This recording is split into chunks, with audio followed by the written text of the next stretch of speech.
මම සෑහෙන්න කියලා දෙනවා ස්ටෙප්ස් අනිවාර්යෙන් ලියන්න කියලා. දැන් අනිවාර්යෙන් ස්ටෙප්ස් එක ලියවෙන්න ඕනේ. මොකද මාක්ස් දෙන්නේ ස්ටෙප්ස් වලට. දැන් ඔයා හිතනවා දැන් රයිට් දැන් ලියන්න දැන් කම්බයින්ඩ් දැන් ලියන්න ඕනේ නැහැ. දැන් ලියන්නේ නැහැ ස්ටෙප්ස්. හැබැයි මම එක්සෑම් එකට ගිහින් ලියනවා කියලා. බට් ඒක වෙන්නේ නැහැ. දැන් උදාහරණයක් විදිහට ඔයා දැන් ප්‍රැක්ටිස් කරලා ගියොත් තමයි ඔයා ප්‍රැක්ටිස් කරලා තමයි එතන කරන්නේ.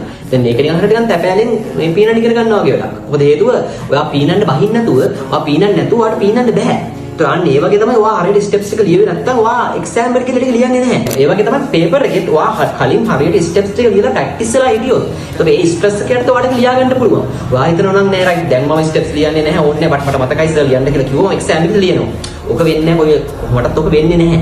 එතකොට ඒ නිසා අපි දැන් ස්ටෙප්ස් ලියාගෙන යනකොට ඔයා එකතරක හිර වෙනවා. ඒක ඔයා වෙන්න ඕනේ එක්සෑම් එකට යන්න කලින්. එක්සෑම් එකේ වෙලා හරියන්නේ නැහැ. ඒ නිසා ඒක කියන කාලේ හරියට ස්ටෙප්ස් එක ලියන්න ඕනේ. ස්ටෙප්ස් එක ලිව්වොත් ඔයා ඒ විදිහට කරගෙන ගියොත් ඔයා එක්සෑම් එකට ගිහිල්ලා ඔයා ස්ටෙප්ස් කියන්නේ නැහැ කියලා හිතුවත් ඔයාට ඒක කරන්න බෑ. ඔයාට ඒක ලියන්න ඔයාට ලිය වෙනවා ඒක.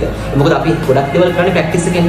පොඩ්ඩක් කල්පනා කරලා බලන්න දැන් ඔයා කරන හැම දෙයක්ම ඔයා කරන්නේ ඔයාගේ ප්‍රැක්ටිස් සමහරවිට දැන් ඔයාට දැන් ගෙදර යන්න කිව්වොත් එහෙම ඔයා ගෙදර යනවා. ගෙදර ගියාට පස්සේ ඔයාට සමහර තැන් පාස් වුනේ. සමහර තැන් පහු කරගෙන ගිය කොහොමද කියලා ඔයාට මතක නැහැනේ. ඇයි? මොකද හේතුව ඔයාගේ පුරුද්දට ඔයා යනවා. ඒ නිසා මේ ස්ටෙප්ස් ලියන වැඩ හරියට ඒ විදිහට කරන්න. මොකද මැත්ස් කරනකොට හරියට පිළිවෙල ලියවෙන්න ඕනේ. රයිට්? හරි.